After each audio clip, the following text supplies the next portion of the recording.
The time has come. DC Dual Force news is beginning to trickle out. It's unclear how often we're going to get updates like this, but we have a pretty substantial update today, mainly centering around two different cards. These are leader cards, so these are the cards that will be on your board at all times. These are kind of like your heroes in Hearthstone. It's a little bit different than that, but if you're not familiar with the mechanic, that's kind of a quick catch-up. You control two of them, unlike Hearthstone, hence the name Dual Force. We've already seen Superman in the past, but he's been updated in this graphic, so this is the actual version of Superman we're going to get in the game. The old version that we saw of Superman was all the way back in 2021, so obviously he's gone over a pretty dramatic change, and he's a pretty awesome card now. And then we've also got our look at our second manipulation hero, or leader, I should say. Manipulation is the new name for the previously named Tyranny faction, so it used to be called Tyranny. Every single time you've heard me refer to Tyranny as a faction, that faction is now called Manipulation. And we see that Lex Luthor is a member of the Manipulation faction, and the same thing can be said for the Power faction. If you've ever heard of me refer to the Might faction,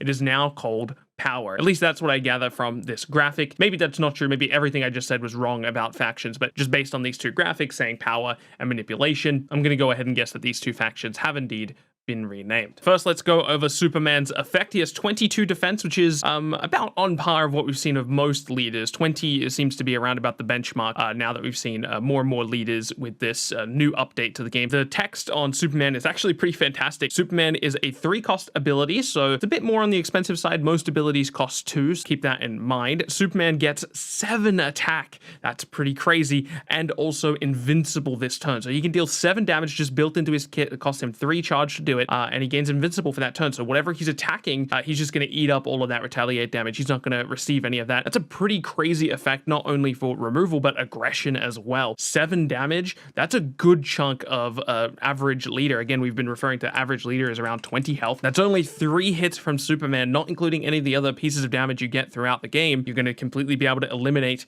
an enemy leader just off of 3 activations of Superman's effect. So for those who don't know, you get charge every turn. So for Superman to be able to activate this effect 3 times, you would need to naturally go through 9 turns of the game to be able to make that possible. Now, of course, that's not counting any additional charge ramping abilities. Maybe there's some way to gain more charge, and we're actually going to see that in Lex Luthor's effect as well. But so far, gaining charge appears to be a manipulation mechanic. So let's get into Lex Luthor's effect. He's a little bit lower on the defense side. He's got 19 defense. Again, most of that benchmark we've seen is around 20. Lex Luthor has a 4-cost ability, so I believe this is the most expensive ability we've seen so far. His ability reads KO when a recruit, so that's basically destroy a recruit.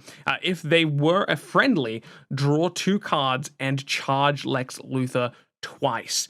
What an insane effect. He just has the removal tool of being able to KO any recruit in the game. Then, if that recruit's a friendly, you get to draw some resources and pay back half of the spent cost on that KO effect. So I'm sure Manipulation's going to have some cards that reward you for destroying them. Maybe something like Solomon Grundy resurrects himself when he's destroyed, so you basically get a free activation on this draw 2 and charge 2. Lots of cool stuff you can do with this mechanic, and I'm sure Lex Luthor's going to make for a really fun card. Overall, 2 exciting designs that I'm excited to experiment with when we get access to the game, which hopefully shouldn't be too far away now. I'm sure there's more news on the way very, very shortly. But yeah, we're going to sign out here pretty quickly. I do want to say before I go though, Superman looks like a very, very scary card. I'm excited to do some aggressive stuff with maybe him and the Flash, because the Flash is also quite an aggressive card now. The Flash and Superman might come together to create a really powerful aggro deck, and then Lex Luthor seems to be more on the controlling side. So yeah, really exciting designs. But like I said, I'm going to sign out here. Let me know what you think of the 2 new designs. Keep being awesome, and I'll catch you in the next one.